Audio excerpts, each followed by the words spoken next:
Shalom,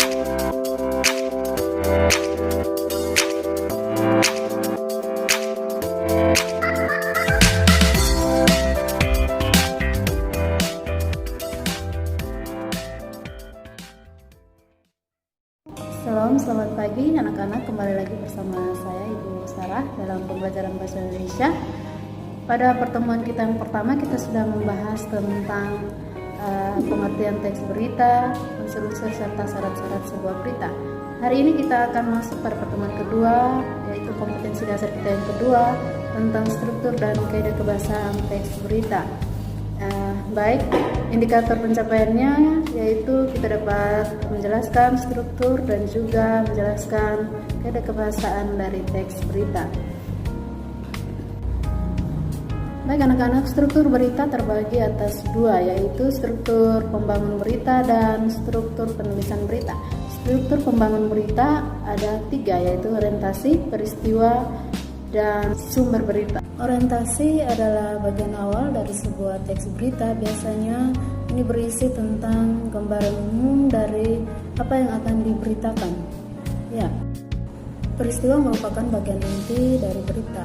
Pada bagian ini biasanya berita dinarasikan sehingga bercerita beberapa fakta berkaitan dengan hal yang diberitakan.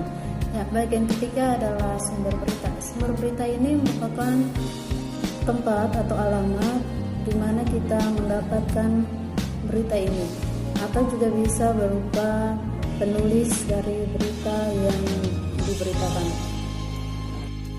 Baik, itu tadi adalah struktur pembangun berita. Yang kedua adalah struktur penulisan berita. Dalam struktur penulisan berita ini ada 4, yaitu headline atau judul, lead atau kepala berita, body atau tubuh berita, dan ekor berita atau kaki berita. Ya.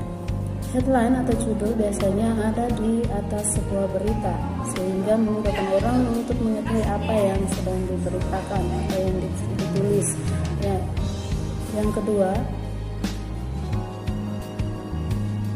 lead atau kepala berita itu adalah hal terpenting dari sebuah berita. Ya, kepala berita ini biasanya berisi tentang gambaran umum dari sebuah berita atau apa yang sedang diberitakannya.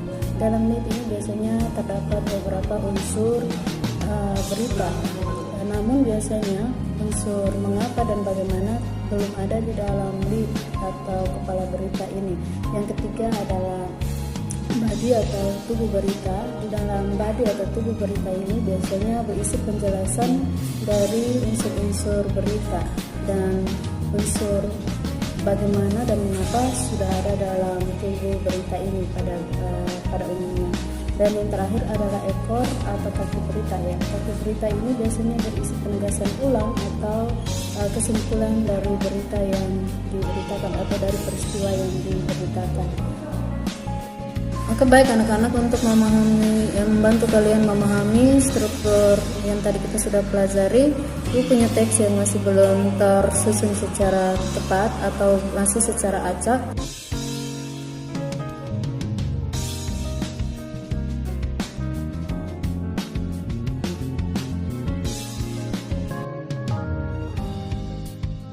Dan ini setelah dia tersusun dengan terstruktur atau sesuai dengan struktur yang sudah kita pelajari.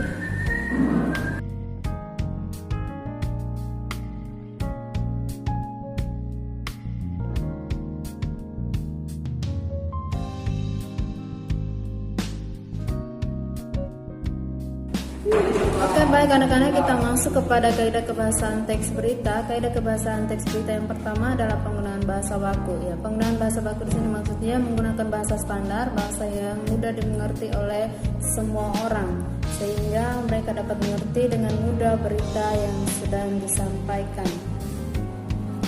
Kaidah kebahasaan yang kedua adalah menggunakan kata kerja mental. Kata kerja mental di sini adalah kata kerja dari hasil penginderaan, ya, misalnya berpikir, melihat, dan mendengar. Kaidah kebahasaan yang ketiga adalah menggunakan konjungsi temporal. Konjungsi temporal adalah konjungsi yang menyatakan urutan waktu, misalnya lalu, kemudian, setelah, dan lain sebagainya. Kaidah kebahasaan yang keempat adalah penggunaan kata keterangan waktu dan tempat. Ya, ini merupakan wujud dari unsur bagaimana dan kapan peristiwa itu. Selanjutnya terdapat kalimat langsung dan kalimat tidak langsung. Kalimat langsung adalah kalimat yang diucapkan secara langsung oleh seorang pembicara, biasanya ditandai dengan tanda kutip 2, sedangkan kalimat tidak langsung adalah kalimat yang dibahasakan kembali oleh seseorang tanpa mengurangi inti dari apa yang disampaikan. Dan teori kebahasaan yang terakhir adalah verba pewarta. Verba pewarta ini biasanya digunakan dalam penyampaian berita secara langsung oleh seorang reporter atau pembawa berita. Oke anak-anak, sampai di sini pertemuan kita. Kita sudah mempelajari struktur dan teori kebahasaan teks berita. Jangan lupa terus belajar, jaga kesehatan, dan sampai jumpa.